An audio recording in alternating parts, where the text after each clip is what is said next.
뭔 소리예요? 우리 아이인데 무슨 친자 관계가 없다는 거예요? 현우의 절규가 병원 상담실에 울려 퍼졌습니다. 결혼 3년차 부부 소정과 현우, 평범해 보이던 이들의 일상에 숨겨진 충격적인 비밀이 있었습니다. 승진을 위해 아이가 필요했던 현우는 몰래 아내의 피임약을 영양제로 바꿔치기 했죠. 하지만 예상치 못한 임신 뒤 찾아간 병원에서 더 큰 사건이 기다리고 있었어요. 혈액형이 맞지 않는다는 겁니다. 도대체 언제까지 기다려야 하는 거예요? 장모 인숙의 화난 목소리가 복도에 메아리 쳤어요. 분만동은 순식간에 아수라장이 되었고 의료진들은 과거 배아 혼입사고 기록을 뒤지기 시작했습니다. 과연 이 아기의 진짜 부모는 누구일까요? 그리고 현우가 저지른 일의 진실이 밝혀질 때 벌어지는 일은? 영상 시청 전 구독과 좋아요 눌러주세요. 영상을 제작하는데 큰 힘이 됩니다. 서울 압구정 로데오 거리가 내려다 보이는 아파트 32층. 소정은 노트북 앞에서 독일어 번역 작업에 몰두하고 있었습니다. 결혼 3년 차가 된 지금도 프리랜서 번역가로 일하며 나름의 루틴을 유지하고 있었죠. 거실 한편에서는 남편 현우가 저녁 뉴스를 보며 맥주를 마시고 있었습니다. 여보, 오늘 회사에서 또 구조조정 얘기가 나왔어. 현우의 목소리에는 평소와 다른 긴장감이 묻어 있었습니다. 소정은 고개를 들어 남편을 바라봤습니다. 많이 힘들지? 아직 확정된 건 아니니까 너무 걱정하지 마. 하지만 현우의 표정은 어두웠습니다. 요즘 같은 시기에는 가족이 있는 사람들이 우선적으로 보호받는다더라고. 그 말에 소정은 미묘한 기분을 느꼈습니다. 두 사람 사이에는 아이 문제로 인한 미묘한 긴장이 흐르고 있었죠. 1년 전 소정이 고위험 임신 소견을 받은 후 자녀 계획을 보류한 상태였거든요. 의사는 당분간 임신을 피하는 것이 좋겠다고 했고 소정은 그 말을 따르고 있었습니다. 하지만 현우는 최근 들어 자꾸 아이 얘기를 꺼내곤 했어요. 정말 위험한 건가? 요즘 의학이 많이 발달했잖아. 소정은 고개를 저었습니다. 의사 선생님이 신중하게 하라고 하셨어. 우리 건강이 우선이야. 현우는 고개를 끄덕였지만 마음속으로는 다른 생각을 하고 있었습니다. 회사에서 승진하려면 안정된 가정을 보여줘야 한다는 압박감이 커지고 있었거든요. 부장 승진을 앞두고 있는 상황에서 아이가 있다면 분명 플러스 요인이 될 거라고 생각했죠. 그날 밤 소정이 샤워를 하는 동안 현우는 화장실 약 서랍을 정리한다는 핑계로 들여다봤습니다. 하얀 플라스틱 통에 담긴 피임약이 눈에 들어왔어요. 매일 아침 소정이 챙겨 먹는 그 약 말이죠. 현우는 잠시 망설였지만 이내 결심을 굳혔습니다. 서랍 깊숙이 숨겨둔 화이트 케어 영양제를 꺼냈어요. 며칠 전 약국에서 미리 구입해둔 것이었죠. 알약의 색깔과 크기가 피임약과 거의 똑같았습니다. 현우는 조심스럽게 피임약통의 라벨을 떼어내고 영양제통에 붙였어요. 그리고 영양제 라벨은 피임약통에 붙였죠. 완벽하지는 않지만 자세히 보지 않으면 알아차리기 어려웠습니다. 여보, 뭐해? 소정의 목소리가 문 너머로 들려왔어요. 응, 약 서랍 정리하고 있어. 현우는 재빨리 약통들을 제자리에 놓고 서랍을 닫았습니다. 다음 날 아침 소정은 평소와 같이 달력 앱을 열어 복약 체크를 했습니다. 매일 아침 8시에 알람이 울리면 약을 먹고 앱에 체크하는 것이 습관이 되어 있었거든요. 약통에서 하얀 알약을 하나 꺼내 물과 함께 삼켰어요. 뭔가 미묘하게 다른 느낌이 들었지만 대수롭지 않게 넘어갔습니다. 현우는 커피를 마시며 아내의 모습을 지켜봤어요. 마음 한편으로는 죄책감이 들었지만 이것이 두 사람 모두를 위한 일이라고 스스로를 설득했죠. 며칠이 지나자 소정에게 이상한 증상들이 나타나기 시작했습니다. 아침에 일어날 때 어지럽고 속이 메스꺼웠어요. 처음에는 과로 때문이라고 생각했죠. 최근 번역 프로젝트가 까다로워서 밤늦게까지 일하는 경우가 많았거든요. 하지만 증상은 계속되었습니다. 여보, 나 요즘 컨디션이 이상해. 계속 속이 안 좋고 어지러워. 현우는 놀란 척 했지만 속으로는 예상했던 반응이었어요. 병원에 가봐야겠는데? 혹시 감기 기운 아닐까? 소정은 고개를 저었습니다. 감기 같지는 않아. 뭔가 다른 느낌이야. 그날 오후 소정은 분당 순회동에 있는 산부인과를 찾았어요. 평소 다니던 병원이었죠. 간호사가 소변 검사를 위해 컵을 건네주었고 소정은 화장실로 향했습니다. 몇 분 후 결과가 나왔어요. 축하드려요. 임신이세요. 의사의 말에 소정은 머리가 하얘졌습니다. 어떻게 이럴 수가 있지? 피임약을 매일 챙겨 먹었는데. 의사는 차분히 설명했어요. 가끔 이런 경우가 있어요. 약의 흡수율이나 복용 시간 등 여러 요인이 영향을 줄 수 있거든요. 소정은 떨리는 손으로 휴대폰을 꺼내 현우에게 전화를 걸었습니다. 여보, 지금 병원인데 임신이래. 현우는 잠시 말을 잇지 못했어요. 정말? 어떻게 된 거야? 나도 모르겠어. 분명히 약을 먹었는데. 현우의 목소리에는 놀람과 함께 묘한 기쁨이 섞여 있었습니다. 일단 집에 와. 같이 얘기해보자. 의사는 소정에게 고위험 임신에 대한 설명을 이어갔어요. 1년 전 검사 결과를 보면 조심스럽긴 하지만 충분히 관리 가능합니다. 정기검진을 철저히 받으시면 돼요. 집으로 돌아온 소정은 현우와 마주 앉았습니다. 어떻게 생각해? 현우는 신중한 표정을 지었지만 속으로는 기뻤어요. 의사가 관리 가능하다고 했잖아. 우리가 원했던 일이기도 하고.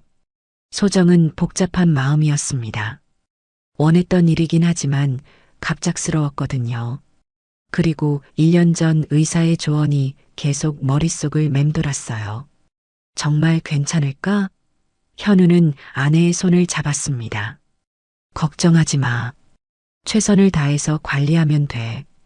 의학이 많이 발달했다고 했잖아. 그날 저녁 현우는 장모 인숙에게 전화를 걸었습니다. 어머니, 좋은 소식이 있어요. 소정이가 임신했어요. 인숙은 잠시 침묵했습니다. 정말? 소정이가 괜찮다고 했어?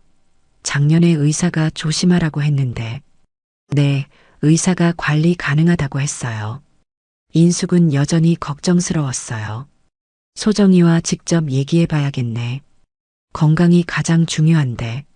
현우는 어머니의 걱정을 달래려 했지만 인숙은 신중한 태도를 유지했습니다. 밤늦게 소정은 화장실에서 약통들을 다시 살펴봤습니다. 뭔가 이상한 느낌이 계속 들었거든요. 약통의 라벨을 자세히 보니 평소와 미묘하게 달랐어요. 모서리가 약간 들떠 있고 색깔도 조금 다른 것 같았죠. 하지만 확신은 서지 않았습니다. 달력 앱을 열어 복약 기록을 확인해 봤어요. 빠뜨린 날은 없었습니다. 그럼 정말 약의 효과가 떨어진 걸까? 소정은 작은 노트에 이 의문점을 적어두었어요. 나중에 확인해 봐야겠다고 생각하면서 말이죠. 임신 확인 후 며칠이 지나자 소정은 계속해서 이상한 느낌을 떨쳐낼 수 없었습니다. 약통의 라벨이 평소와 다르다는 의심이 커지고 있었거든요. 그날 오후 소정은 근처 약국을 찾았어요. 약사에게 지난달 구매 내역을 문의했습니다. 혹시 제가 지난달에 피임약을 구매한 기록이 있나요? 약사는 컴퓨터를 확인한 후 고개를 끄덕였어요. 네, 여기 있네요. 제조번호까지 나와 있습니다. 소정은 그 번호를 메모했죠. 집에 와서 약통을 확인해 보니 제조번호가 완전히 달랐습니다. 이상하다. 분명히 같은 약국에서 샀는데 소정은 약통을 자세히 살펴봤어요. 라벨에 모서리가 들떠 있고 접착 상태도 어색했습니다. 누군가 일부러 바꾼 것 같았죠. 하지만 도무지 믿기지 않았어요. 누가 왜 이런 일을 했을까? 그때 현우가 퇴근해서 들어왔습니다. 여보, 집에 왔어. 소정은 잠시 망설였지만 직접 물어보기로 했어요. 여보, 혹시 내 약통 만진 적 있어? 현우는 순간 당황했지만 태연한 척 했습니다. 약통? 왜 그래? 아니, 뭔가 이상해서. 제조번호가 다르고 라벨도 어색해. 현우는 가슴이 두근거렸지만 모르는 척 했어요. 그럴 리가 있겠어? 내가 착각하는 거 아닐까? 약국에서 확인해 봤는데 분명히 다르더라고. 현우는 화제를 돌리려 했습니다. 그런 것보다 아이를 먼저 생각해야 하지 않을까? 이미 생긴 일인데 잘 키우는 게 중요하지. 소정은 현우의 태도가 이상하다고 느꼈어요. 왜 이렇게 급하게 넘어가려고 하지? 다음 날 현우는 회사 회식에 참석했습니다. 술자리에서 분위기가 무르익자 부장이 물었어요. 현우야, 요즘 어때? 승진 준비는 잘 되고 있고? 현우는 기회라고 생각했습니다. 부장님, 사실 좋은 소식이 있어요. 저희 집에 곧 새 식구가 생깁니다. 동료들이 축하한다며 박수를 쳤어요. 와, 정말? 축하해. 이제 진짜 가정을 꾸린 셈이네. 현우는 뿌듯했습니다. 네, 이제 더 안정된 가정을 만들어 가려고 해요. 집에 돌아온 현우는 소정에게 회식 얘기를 했어요. 오늘 회사에서 임신 소식을 알렸어. 다들 축하해 주더라고. 소정은 깜짝 놀랐습니다. 뭐, 벌써 알렸다고? 아직 초기인데 위험할 수도 있잖아. 현우는 대수롭지 않다는 듯 말했어요. 괜찮을 거야. 의사도 관리 가능하다고 했잖아. 소정은 답답했습니다. 내 의견도 묻지 않고 왜 마음대로 결정해? 이미 알린 걸 어떻게 해? 좋은 일인데 왜 그래? 그 주말 장모 인숙이 집을 찾아왔어요. 소정아, 몸은 어때? 많이 힘들지? 인숙은 딸을 자세히 살펴봤습니다. 얼굴색이 좋지 않아 보였거든요. 엄마, 괜찮아요. 그냥 입덧이 좀 있는 것 같아요. 인숙은 현우를 불러 따로 얘기했어요. 현우야, 너무 성급한 것 같은데. 소정이 상태를 좀 더 지켜봐야 하지 않겠니? 현우는 변명했습니다. 어머니, 의사가 괜찮다고 했어요. 너무 걱정하지 마세요. 인숙은 고개를 저었어요. 의사가 괜찮다고 해도 조심해야지. 작년에 분명히 위험하다고 했는데. 앞으로 내가 병원에 같이 가겠어. 소정이 혼자 다니게 할 수 없어. 현우는 내심 부담스러웠지만 거절할 수 없었습니다. 그럼 어머니께서 돌봐주세요. 그게 좋겠네요. 인숙은 딸의 손을 잡았어요. 소정아, 무슨 일이 있어도 엄마한테 얘기해. 혼자 끙끙 앓지 말고. 며칠 후 소정의 오빠 준호가 집에 들렀습니다. 경찰서에서 형사로 일하는 준호는 여동생의 표정이 어둡다는 걸 금세 알아챘어요. 소정아, 무슨 일 있어? 얼굴이 왜 이래? 소정은 오빠에게 약통 얘기를 털어놨습니다. 오빠, 이상한 일이 있었는데 내 피임약 제조번호가 바뀌었어. 준호는 바로 심각성을 느꼈어요. 뭐, 그게 무슨 소리야? 누가 바꿨다는 거야? 준호는 약통을 자세히 살펴봤습니다. 라벨이 다시 붙인 흔적이 명확했어요. 이건 누군가 의도적으로 한 거네. 혹시 현우가? 소정은 고개를 저었습니다. 설마 그럴 리가. 하지만 준호는 의심스러웠어요. 일단 증거를 남겨두자. 준호는 휴대폰으로 약통을 여러 각도에서 촬영했습니다. 라벨에 들뜬 부분과 접착 흔적까지 세심하게 기록했죠. 소정이야, 이거 심각한 문제일 수 있어. 누군가 내 피임약을 바꿨다면 그건 범죄야. 소정은 믿고 싶지 않았지만 점점 의심이 커졌어요. 정말 그럴까? 준호는 진지했습니다. 일단 병원에서 정확한 진단을 받아봐. 그리고 혹시 모르니까 이 약통들은 내가 보관할게. 소정은 오빠의 말에 동의했어요. 알겠어, 오빠. 도와줘서 고마워. 임신 12주가 되자 소정은 정기검진을 받으러 병원에 갔습니다. 이번에는 인숙이 함께 했어요. 담당 의사 민서는 꼼꼼히 검사를 진행했습니다. 소정 씨, 임신 전에 복용하던 약이 있나요? 피임약 외에 다른 건 없었어요. 피임약은 언제까지 드셨죠? 임신 직전까지 매일 먹었는데 갑자기 임신이 됐어요. 민서는 고개를 끄덕였습니다. 가끔 그런 경우가 있어요. 복용법이나 흡수율 문제일 수 있고요. 검진이 끝난 후 소정은 민서에게 조용히 얘기했어요. 선생님, 사실 이상한 일이 있었는데요. 제 피임약 라벨이 바뀌었었어요. 민서는 놀랐습니다. 바뀌었다고요? 어떻게 바뀐 거죠? 소정은 약통 사진을 보여주며 설명했어요. 민서는 심각한 표정이 되었습니다. 이건 의료진이 알아야 할 중요한 정보네요. 기록으로 남겨두겠습니다.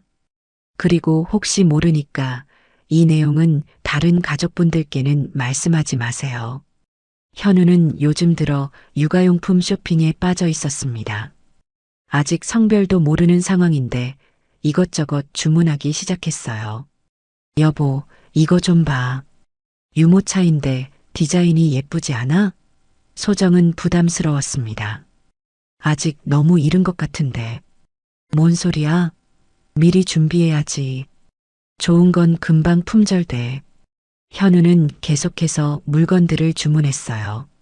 아기 침대, 젖병, 옷가지까지 집안이 점점 육아용품으로 채워져 갔습니다. 소정은 현우의 행동이 부담스러웠어요. 왜 이렇게 성급하게 굴까? 마치 임신을 기정사실로 만들려는 것 같았죠. 여보, 조금 천천히 하면 안 될까? 아직 초기인데. 현우는 화를 냈습니다. 왜 그렇게 부정적으로 생각해? 우리 아이인데 당연히 준비해야지. 소정은 더 이상 말하지 않았어요. 하지만 마음속으로는 뭔가 잘못되고 있다는 느낌이 강해졌습니다. 다음 검진날 민서는 소정에게 더 자세한 질문을 했어요. 소정 씨, 피임약 복용 패턴을 좀 더 자세히 말씀해 주세요. 매일 같은 시간에 드셨나요? 네, 매일 아침 8시에 알람 맞춰서 먹었어요. 달력 앱에도 기록했고요. 민서는 기록을 꼼꼼히 적었습니다. 혹시 구토나 설사 같은 증상은 없으셨고요? 없었어요. 그럼 흡수에는 문제가 없었을 텐데 이상하네요. 민서는 소정을 따로 불러 조용히 말했어요. 소정 씨, 약통 라벨 건은 정말 심각한 문제예요. 혹시 누군가 의도적으로 바꿨을 가능성을 염두에 두고 계세요? 소정은 고개를 끄덕였습니다. 사실 의심되는 사람이 있어요. 민서는 진지했습니다. 그럼 이 모든 내용을 의료 기록으로 남겨두겠어요. 나중에 필요할 수도 있으니까요. 그리고 앞으로 검진 때마다 이 내용을 확인하겠습니다. 임신 16주차 정기검진에서 민서는 초음파를 보며 말했습니다. 태아는 정상적으로 잘 자라고 있어요. 크기도 주수에 맞고 심장 박동도 안정적이고요. 소정은 안도했지만 민서의 표정은 여전히 심각했어요. 다만 산모의 스트레스 지표가 좀 높게 나왔네요. 요즘 많이 힘드세요? 소정은 고개를 끄덕였습니다. 네, 잠도 잘 안 오고 신경이 예민해져서요. 민서는 차트를 보며 걱정스러워했어요. 스트레스는 태아에게도 영향을 줄 수 있어요. 무슨 일이 있으신가요? 소정은 잠시 망설였지만 솔직하게 말했어요. 사실 남편을 믿지 못하겠어요. 제 약을 바꾼 게 남편인 것 같거든요. 민서는 놀라며 물었습니다. 확실한 증거가 있으세요? 아직은 확실하지 않아요. 하지만 정황상 그럴 가능성이 높아요. 매일 그 사람과 같이 살고 있는데 어떻게 정상적으로 지낼 수 있겠어요? 소정의 목소리에는 분노와 절망이 섞여 있었습니다. 민서는 소정의 손을 잡았어요. 힘드시겠지만 일단 아기가 우선이에요. 스트레스를 줄이는 방법을 찾아봐야겠어요. 집에 돌아온 소정은 거울 앞에 서서 자신을 바라봤습니다. 어떻게 이렇게 바보 같을 수가 있지? 남편이 내 약을 바꿨는데도 모르고 있었다니. 소정은 자신에게 화가 났어요. 동시에 뱃속의 아이가 걱정되었죠. 이 상황에서 태어날 아이가 과연 행복할 수 있을까? 아이에게 미안한 마음이 들었습니다. 엄마가 조심하지 못해서 이런 일이 생겼어. 정말 미안해. 현우는 회사에서 부장과의 면담을 마치고 돌아왔어요. 얼굴이 어두웠습니다. 여보, 어떻게 됐어? 소정이 물었지만 현우는 짜증을 냈어요. 별로야. 성과가 부족하다는 소리만 들었어. 승진은 물 건너간 것 같고. 소정은 위로하려 했습니다. 괜찮아. 다음 기회가 있을 거야. 하지만 현우는 화를 냈어요. 괜찮긴 뭐가 괜찮아? 요즘 애들은 다 결혼하고 애도 있는데 나만 뒤처져 있어. 그래서 더 조급했던 거야. 그 말에 소정은 깜짝 놀랐습니다. 혹시 그래서 내 약을 바꾼 거야? 현우는 당황하며 부인했어요. 무슨 소리야? 내가 언제 내 약을 바꿨다고 해? 소정은 현우의 반응을 보며 확신했습니다. 거짓말하지 마. 다 알고 있어. 현우는 계속 부인했지만 목소리에 떨림이 있었어요. 정말 모르겠어. 내가 착각하는 거 아닐까? 임신하면 예민해진다고 하던데. 주말에 강릉 본가에 가기로 했어요. 시어머니가 며느리 임신 소식을 듣고 꼭 오라고 했거든요. 차 안에서 현우는 말했습니다. 우리 엄마가 많이 기뻐하시더라고. 손주를 얼마나 기다리셨는데. 소정은 대답하지 않았어요. 마음이 무거웠거든요. 강릉에 도착하자 시어머니가 반갑게 맞이했습니다. 소정아, 고생 많았어. 얼굴이 좀 부었네? 괜찮지? 시어머니는 소정을 안치고 이것저것 챙겨줬어요. 그런데 대화가 계속 아들 손주 얘기로 흘렀습니다. 아들이었으면 좋겠는데 우리 집안대를 이어야지. 소정은 기분이 나빴지만 참았어요. 성별은 아직 모르죠. 아들이든 딸이든 건강하면 되는 거 아닌가요? 시어머니는 웃으며 말했어요. 물론 건강이 우선이지. 하지만 아들이면 더 좋지 않겠어? 현우도 맞장구 쳤습니다. 맞아요, 엄마. 아들이었으면 좋겠어요. 저녁 식사 자리에서도 계속 아이 얘기만 나왔어요. 소정은 점점 피곤해졌습니다. 시아버지도 한마디 거들었어요. 요즘 애들 낳기 힘들다던데 우리 소정이는 참 기특해. 잘 키우면 될 거야. 하지만 소정에게는 격려보다 부담으로 느껴졌어요. 모든 사람이 아이를 당연하게 받아들이고 있었지만 소정만 홀로 진실을 알고 있었거든요. 서울로 돌아온 후 소정은 민서에게 연락했어요. 선생님, 개인적으로 부탁드릴 게 있는데요. 제 의료 기록과 관련 자료들을 안전하게 보관해 주실 수 있나요? 민서는 이유를 물었습니다. 무슨 일이세요? 나중에 법적 문제가 생길 수도 있을 것 같아서요. 남편이 정말 제 약을 바꾼 거라면 증거가 필요할 거예요. 민서는 심각성을 느꼈어요. 알겠어요. 모든 기록을 따로 백업해 두겠습니다.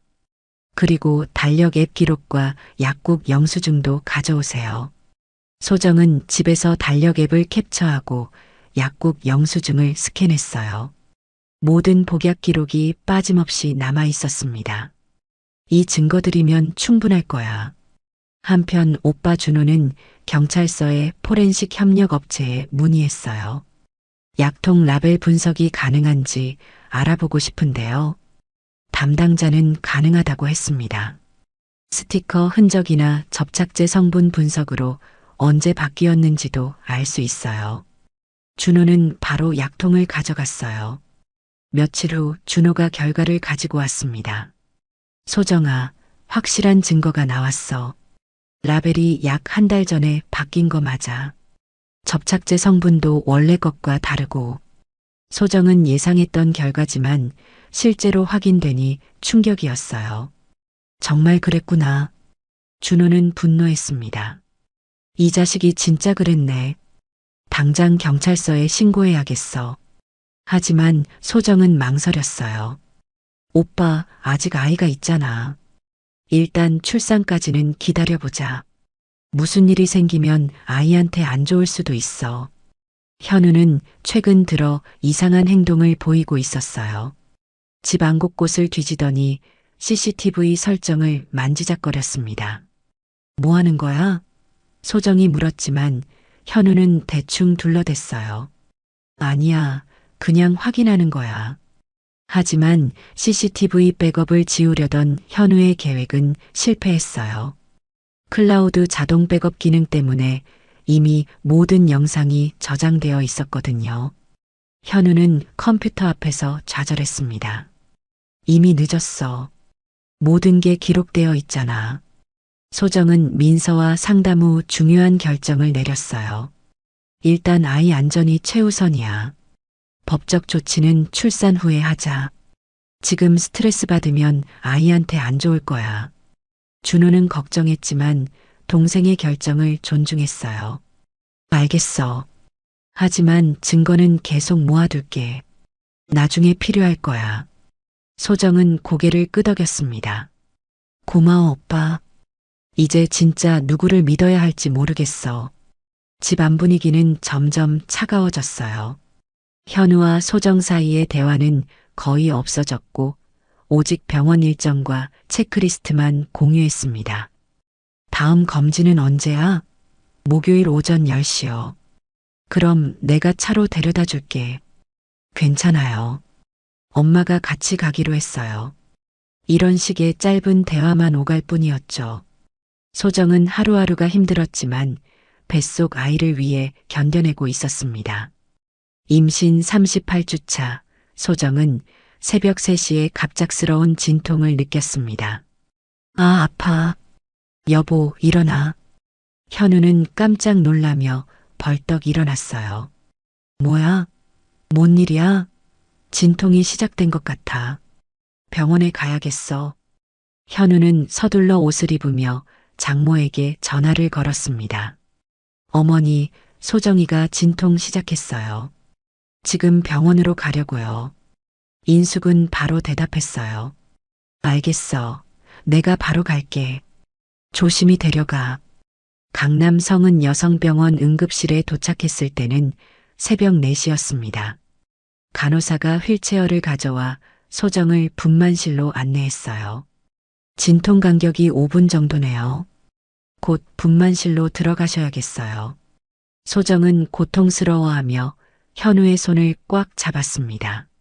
무서워. 괜찮을까? 현우는 마음이 복잡했지만 위로했어요. 괜찮아. 의사 선생님이 다 알아서 하실 거야. 분만실에 들어간 지 1시간 후 태아의 심박이 불안정해지기 시작했어요. 담당 의사가 급하게 말했습니다. 심박이 떨어지고 있어요. 응급분만을 준비해야겠습니다. 간호사들이 분주하게 움직였고 분만실 안은 긴장감으로 가득 찼어요. 소정은 불안해했습니다. 우리 아기 괜찮죠? 네, 걱정하지 마세요. 곧 만날 수 있을 거예요. 새벽 6시 30분, 드디어 아기가 태어났습니다. 응애, 응애. 건강한 울음소리가 분만실에 울려 퍼졌어요. 축하드려요. 건강한 남자아이예요. 소정은 안도하며 눈물을 흘렸습니다. 정말 다행이야. 현우도 기뻐했어요. 아들이네. 정말 예쁘다. 하지만 기쁨도 잠시 이상한 일이 벌어지기 시작했어요. 신생아실에서 혈액형 검사를 진행하던 간호사가 당황스러운 표정을 지었습니다. 이상하네요. 혈액형이 예상과 다르게 나왔어요. 담당이에게 보고하겠습니다. 10분 후 의사가 달려왔어요. 혈액형 재검사를 해봐야겠어요. 뭔가 잘못된 것 같습니다. 신생아실과 분만실 사이에 급한 연락이 오갔어요. 산모의 혈액형은 O형, 아버지는 O형인데 아기가 AB형으로 나왔어요. 보호자 대기실에서 기다리던 현우와 인숙에게 간호사가 와서 말했습니다. 혈액형 검사에서 이상한 결과가 나왔어요. 재검사를 진행하고 있으니 조금만 기다려주세요. 현우는 당황했어요. 뭐가 이상하다는 거야? 혈액형이 맞지 않는다는 건가? 간호사는 자세한 설명을 피했습니다. 의사 선생님께서 직접 설명드릴 거예요. 30분 후 담당이가 나와서 심각한 표정으로 말했어요. 혈액형 검사 결과에 문제가 있습니다. 유전학적으로 불가능한 조합이 나왔어요. 현우는 화를 냈습니다. 무슨 소리예요? 병원에서 실수한 거 아니에요? 우리 아이인데 뭔 소리예요? 의사는 진정시키려 했어요. 재검사를 여러 번 했는데 동일한 결과가 나왔습니다. 유전 검사를 진행해야 할 것 같아요. 이때 민서가 분만실에서 나와 소정의 산전 기록을 다시 확인하고 있었어요. 복약 이력 메모를 보니 소정이 했던 말이 떠올랐습니다. 피임약이 바뀌었다고 했었지. 혹시 이것과 관련이 있을까? 민서는 급하게 의료진 회의를 소집했어요. 이 케이스는 단순한 검사 실수가 아닐 수도 있어요. 더 자세한 조사가 필요합니다. 복도에는 보호자들과 의료진이 몰려들어 소란스러웠어요. 인숙은 상황을 파악하려 애썼습니다. 도대체 무슨 일이에요? 아기는 괜찮은 거죠? 간호사는 당황하며 대답했어요. 아기는 건강해요. 다만 검사 결과에 이상이 있어서 확인 중이에요. 현우는 계속 화를 냈습니다. 병원 잘못이면 책임져야 하는 거 아니에요? 이런 일이 어떻게 일어날 수 있어요? 의료진은 긴급히 과거 기록을 뒤지기 시작했어요. 혹시 체외 수정 과정에서 배아 혼입사고가 있었나요? 자료실 직원이 컴퓨터를 뒤져봤습니다. 6개월 전에 비슷한 케이스가 한 건 있었어요. 그때도 혈액형 불일치 문제가 있었죠. 의사들은 더욱 심각해졌어요. 과거 사고와 연관이 있을 수 있겠네요. 전체적인 조사가 필요합니다. 분만동 전체가 아수라장이 되었어요. 의료진들이 분주하게 움직이고 보호자들은 불안해했습니다. 다른 산모들도 무슨 일인지 궁금해하며 고개를 내밀었어요. 저기 무슨 일이야? 우리도 혹시 문제 없을까? 간호사들은 다른 환자들을 안심시키려 애썼지만 분위기는 계속 어수선했어요. 현우는 병원 원무과에 찾아가 항의했습니다. 책임자 나와요. 이런 식으로 일 처리하는 게 말이 돼요? 원무과 직원은 당황하며 대답했어요. 죄송합니다. 의료진이 최선을 다해 확인하고 있어요. 곧 정확한 결과가 나올 거예요. 하지만 현우는 납득하지 못했어요. 정확한 결과가 뭐예요? 우리 아이가 아니라는 소리예요? 한편 소정은 회복실에서 깨어나 상황을 파악하려 했어요. 우리 아기는 어디에 있어요? 간호사는 애매하게 대답했습니다. 신생아실에 있어요. 다만 몇 가지 검사를 더 받고 있어서 조금 기다리셔야 해요. 소정은 불안해졌어요. 검사요? 무슨 검사예요? 아기가 아픈 건가요? 아니에요. 건강해요. 단지 확인 절차일 뿐이에요. 의료진은 법무팀에 연락을 취했어요. 이런 경우에 어떻게 처리해야 하죠? 법무팀 직원이 대답했습니다. 일단 모든 관련자들에게 상황을 설명하고 유전검사 동의를 받아야 해요. 그리고 과거 기록도 전면 재조사해야 하고요. 의료진은 고개를 끄덕였어요. 알겠습니다. 즉시 준비하겠어요. 민서는 소정의 침상으로 가서 조용히 말했어요. 소정 씨, 혈액형 검사에서 예상과 다른 결과가 나왔어요. 유전 검사를 해야 할 것 같아요.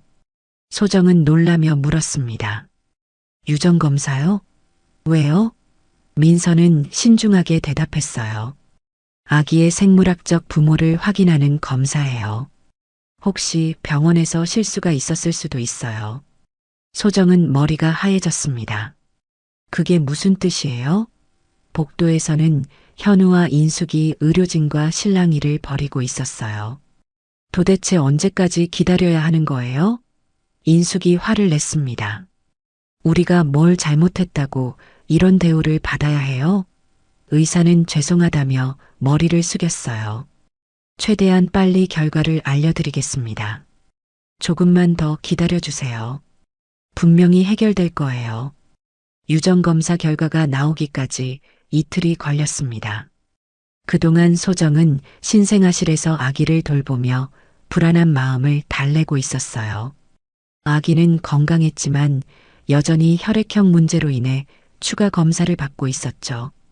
현우는 계속해서 병원 측에 항의하며 빠른 해결을 요구했습니다.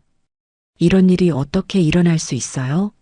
우리 가족이 무슨 실험 대상이에요? 드디어 담당 의사가 유전검사 1차 결과를 들고 나타났어요. 표정이 매우 심각했습니다. 가족분들 모두 상담실로 와주세요. 중요한 얘기가 있습니다. 현우와 인숙, 그리고 휠체어에 앉은 소정이 상담실에 모였어요. 의사는 망설이다가 입을 열었습니다. 유전검사 결과가 나왔는데요. 현우 씨와 신생아 사이에 생물학적 친자 관계가 확인되지 않았습니다. 현우는 갑자기 벌떡 일어났어요. 뭔 소리예요? 그게 말이 돼요? 우리 아이인데 무슨 친자 관계가 없다는 거예요? 의사는 차분히 설명했습니다. 재검사를 진행했지만 동일한 결과가 나왔어요. DNA 일치도가 현저히 낮습니다. 소정은 머리가 하얗게 변했어요. 그럼 제 아이가 아니라는 건가요? 아니면 다른 사람의 아이라는 건가요? 의사는 고개를 끄덕였어요. 그 가능성이 높습니다. 혹시 체외 수정이나 인공 수정을 받으신 적이 있나요? 소정은 고개를 저었습니다. 없어요. 자연 임신이었어요. 그럼 병원에서 분만 과정에 실수가 있었을 가능성을 조사해야겠어요. 현우는 믿을 수 없다는 듯 소리쳤습니다. 말도 안 돼요. 제가 분명히 봤어요. 우리 아이가 나오는 걸 말이에요. 이때 소정이 갑자기 뭔가 생각난 듯 말했어요. 잠깐만요. 사실 저한테 온 메일이 하나 있었어요. 가족들이 놀라며 쳐다봤습니다.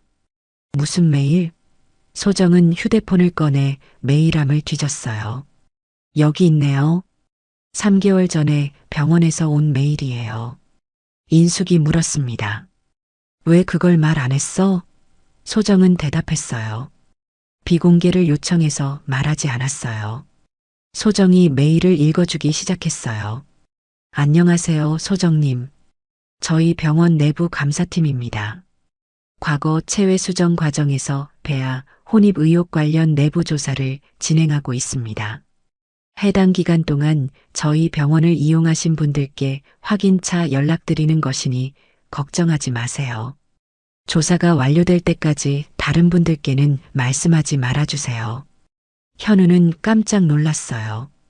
그런 메일이 왔었다고? 왜 나한테 말 안 했어? 소정은 현우를 똑바로 쳐다보며 말했어요. 당신이 믿어졌나요?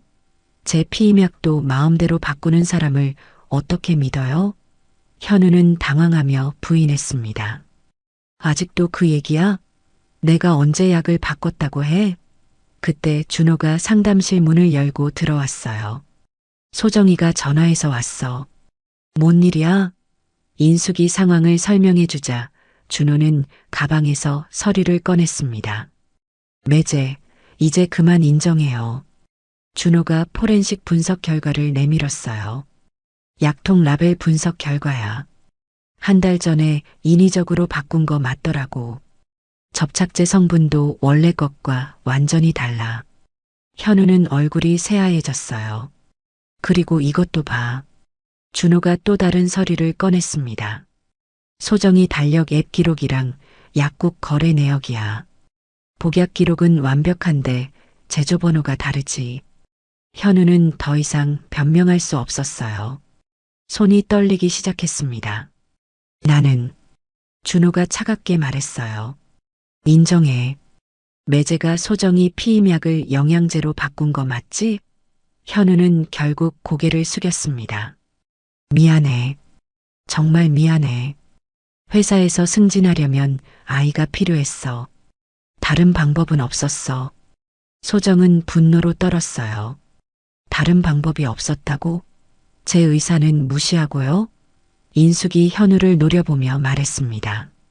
어떻게 그런 짓을 할 수가 있어? 소정이가 얼마나 조심하고 있었는데. 현우는 계속 사과했어요. 정말 몰랐어요. 이런 일이 일어날 줄은. 소정이도 원했던 일이잖아요. 아이를 갖는 거.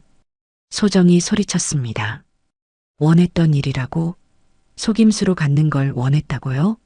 제 몸인데 제가 결정할 권리도 없다는 거예요? 의사가 개입했어요. 일단 이 문제는 나중에 해결하시고 지금은 아기 문제에 집중해야겠어요. 병원에서도 배아 혼입사고에 대한 전면 조사를 시작하겠습니다. 준호가 물었습니다. 그럼 진짜 아기의 생물학적 부모는 누구예요? 의사가 대답했어요. 그 부분을 확인하기 위해 과거 동일 시기에 체외 수정을 받으신 분들을 소환하고 있어요. 민서가 들어와서 말했습니다. 소정 씨, 제가 모든 의료 기록을 백업해뒀어요. 약통 라벨 건도 포함해서 말이에요. 나중에 법적 절차에서 필요할 거예요. 소정은 고마워했어요. 고맙습니다, 선생님. 덕분에 진실을 밝힐 수 있을 것 같아요. 현우는 절망적인 표정으로 말했어요. 내가 잘못했어. 모든 게 내 잘못이야. 어떻게 하면 되지? 준호가 엄하게 말했어요. 당연히 법적 책임을 져야지. 이건 명백한 범죄야. 피임약 바꿔치기는 중강제추행이나 마찬가지라고. 현우는 고개를 끄덕였어요. 알겠어. 내가 책임질게. 법적으로든 뭐든 다 받아들일게. 인숙이 한숨을 쉬었습니다.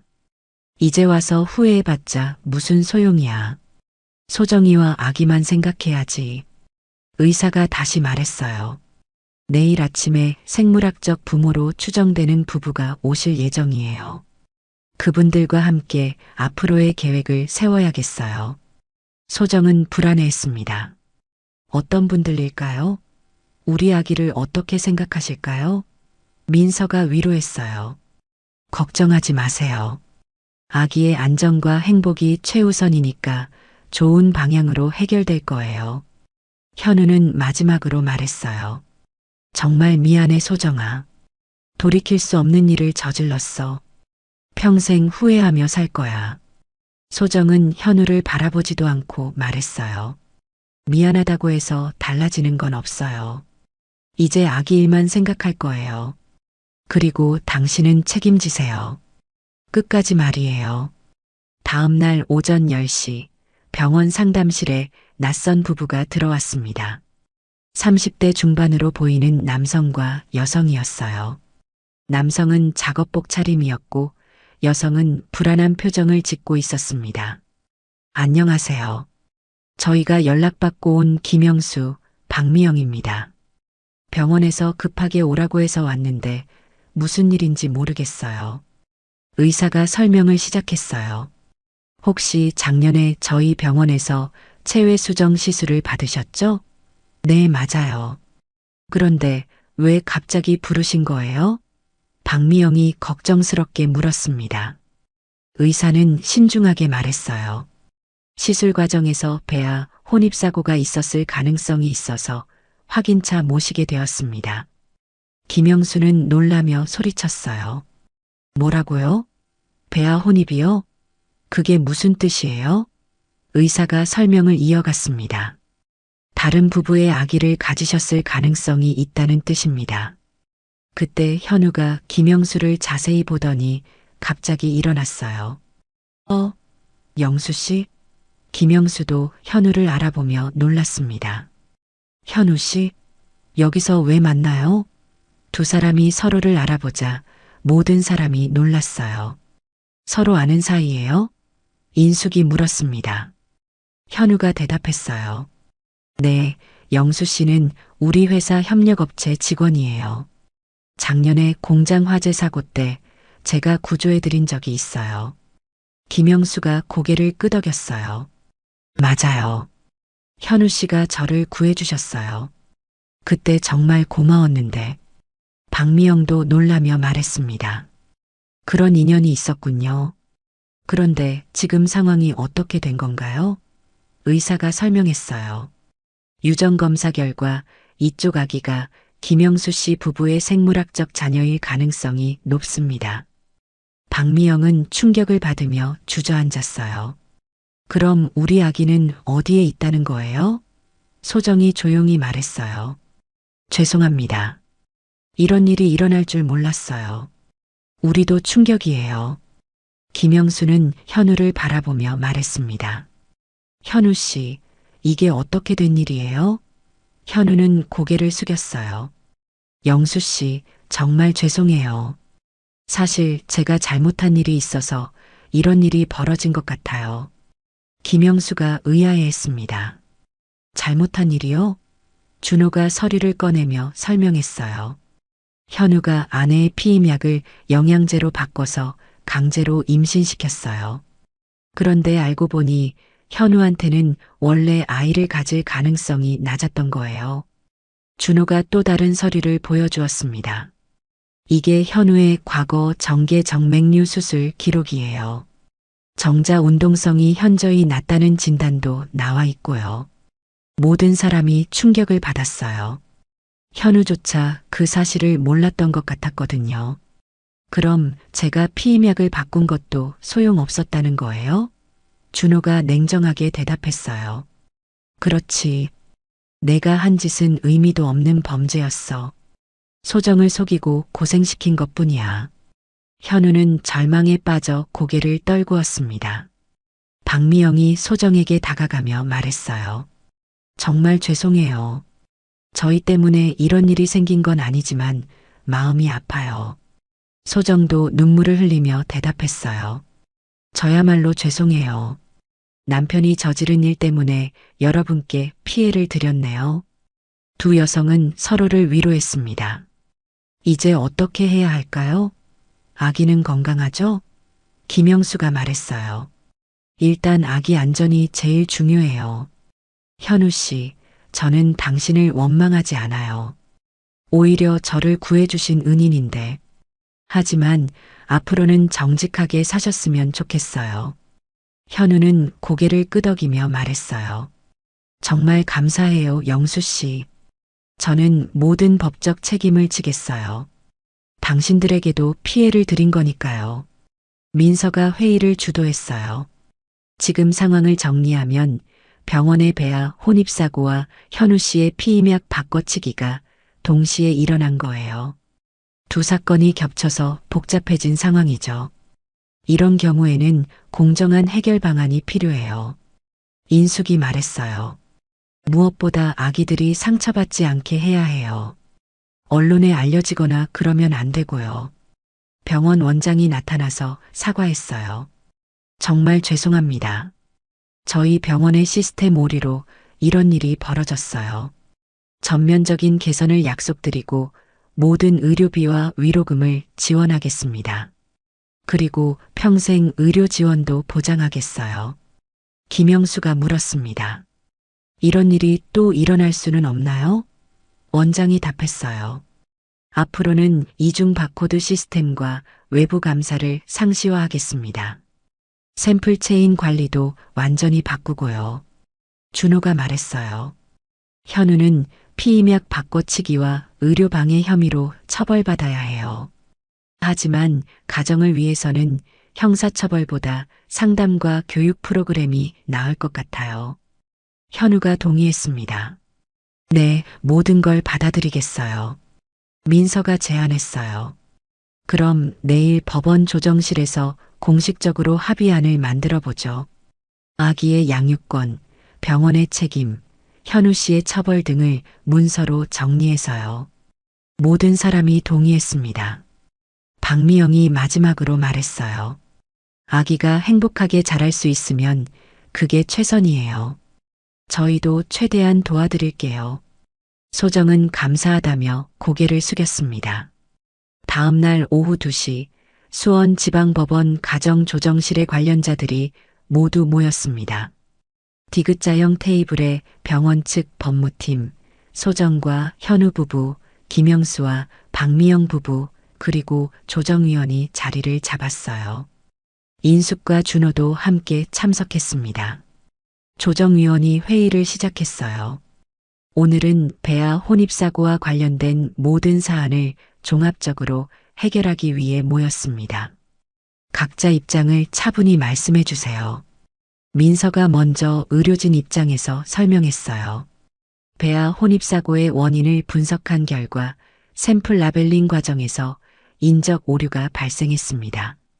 당시 담당자가 두 케이스를 동시에 처리하다가 배아를 바꿔서 이식한 것으로 추정됩니다.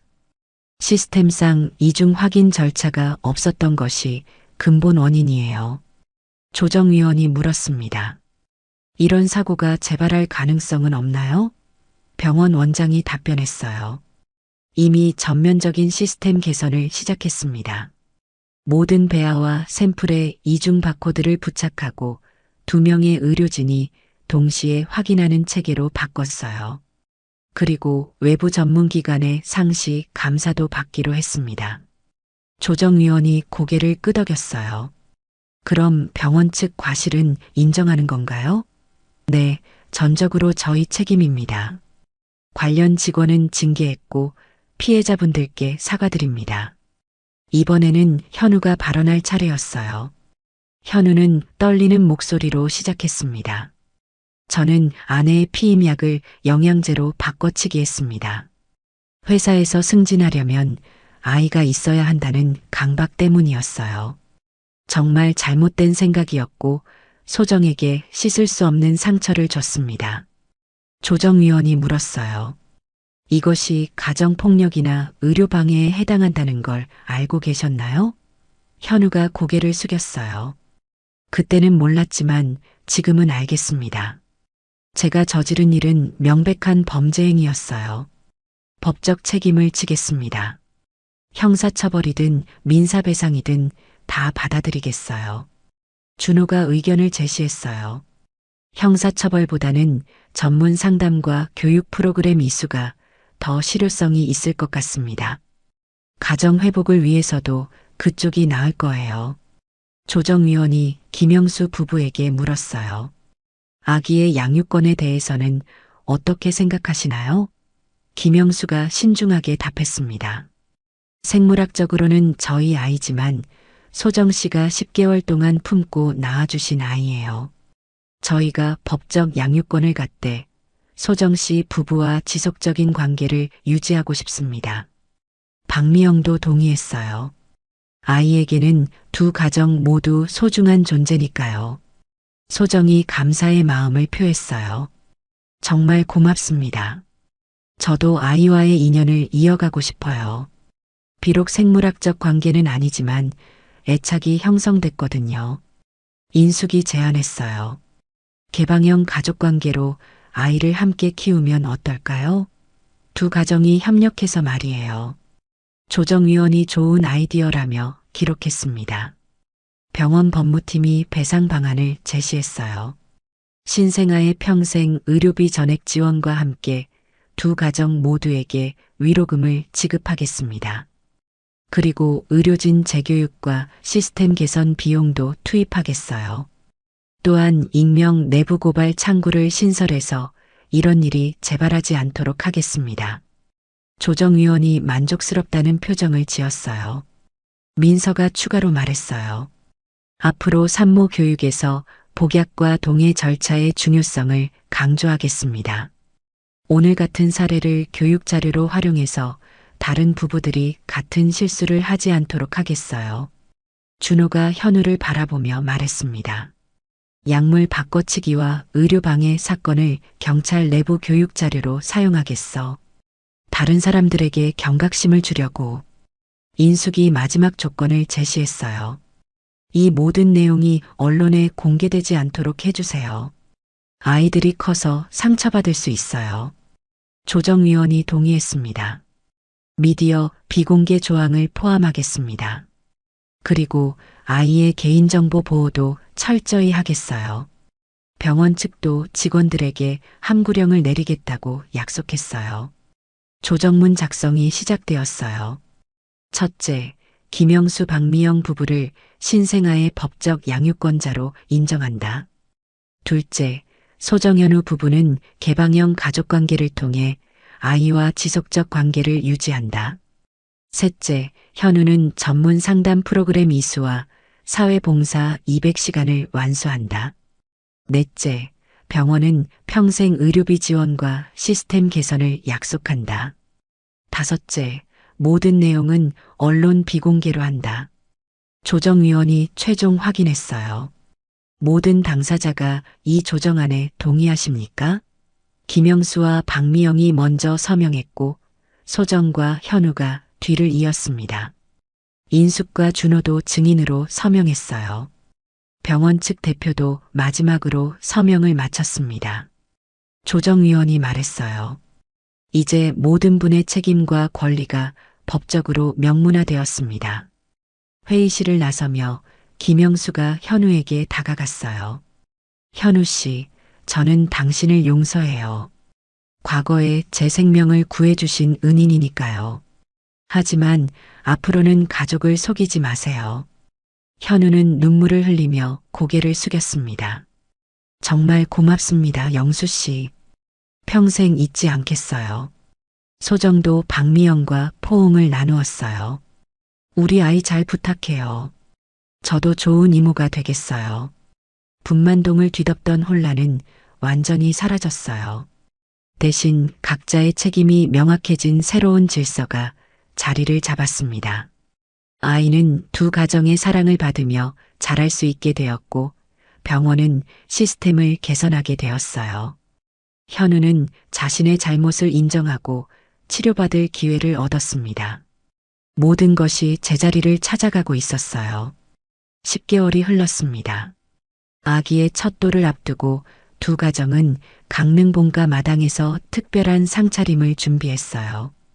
김영수와 박미영이 아이를 안고 도착했을 때 소정은 반가움과 그리움이 교차하는 복잡한 마음이었습니다. 우리 준이 많이 컸네요. 소정이 아이의 볼을 쓰다듬자 아이는 방긋 웃었어요. 이모라고 부르는 건 아직 어리지만 소정을 알아보는 것 같았죠. 준이라는 이름은 두 가정이 함께 지었어요. 소정의 정자와 김영수의 수자를 합쳐서 준수라고 부르기로 했었는데 애칭으로 준이가 되었습니다. 두 가정을 연결하는 다리 같은 이름이었죠. 인숙이 손글씨로 쓴 편지를 두 가정에 전달했어요. 가족은 피로만 이어지는 게 아니라 신뢰와 사랑으로 이어지는 거라고. 준이는 정말 축복받은 아이네요. 두 가정의 사랑을 모두 받으니까요. 현우는 6개월째 남성 상담센터에서 프로그램을 받고 있었어요. 처음에는 억지로 시작했지만 이제는 스스로 필요성을 느끼고 있었습니다. 상담사가 말했어요.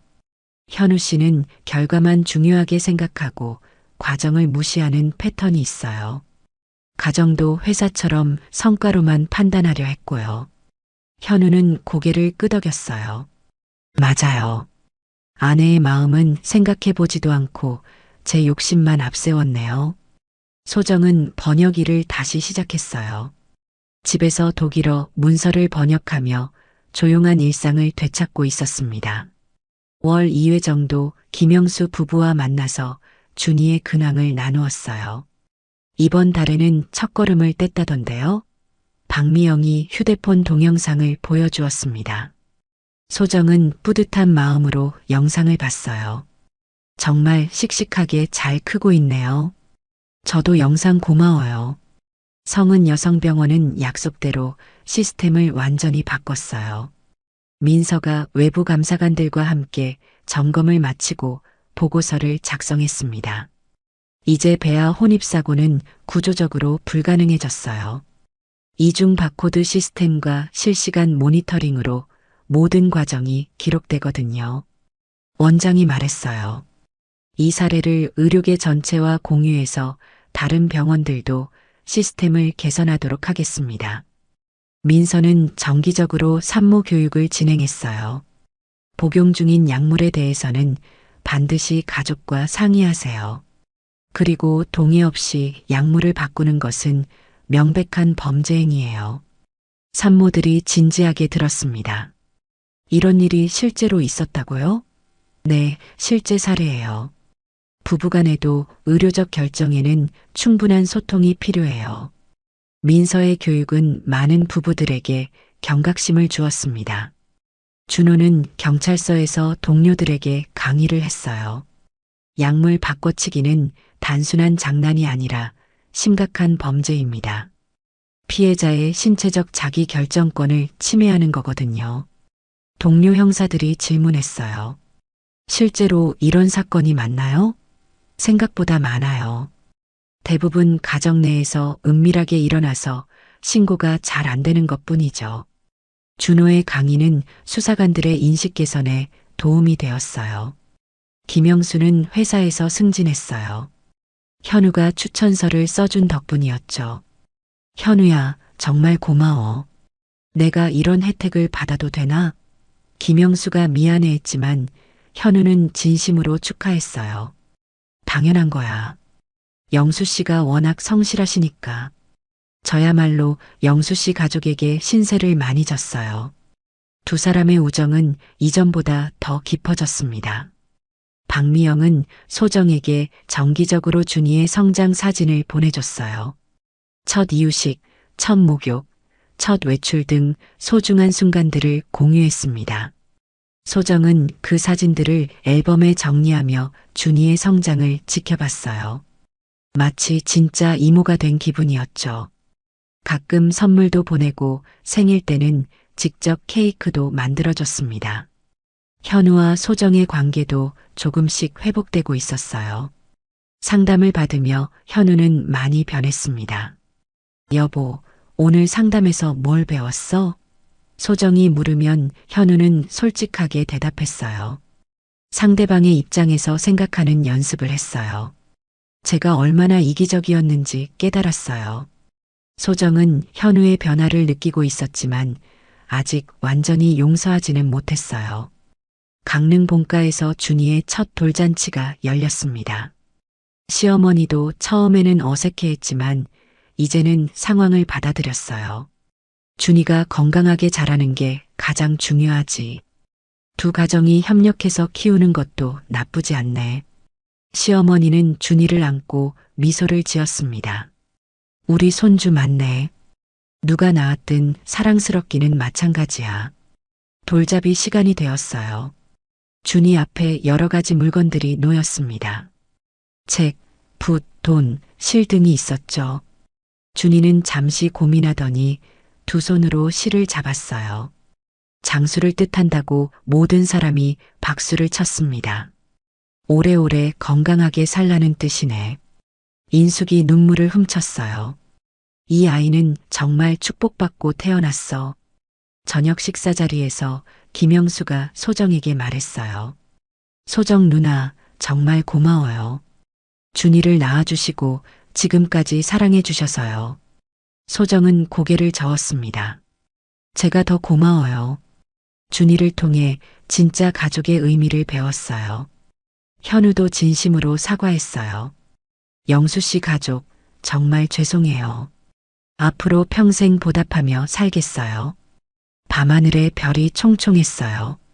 준이는 두 아빠, 두 엄마, 할머니, 삼촌의 사랑을 받으며 평화롭게 잠들었습니다.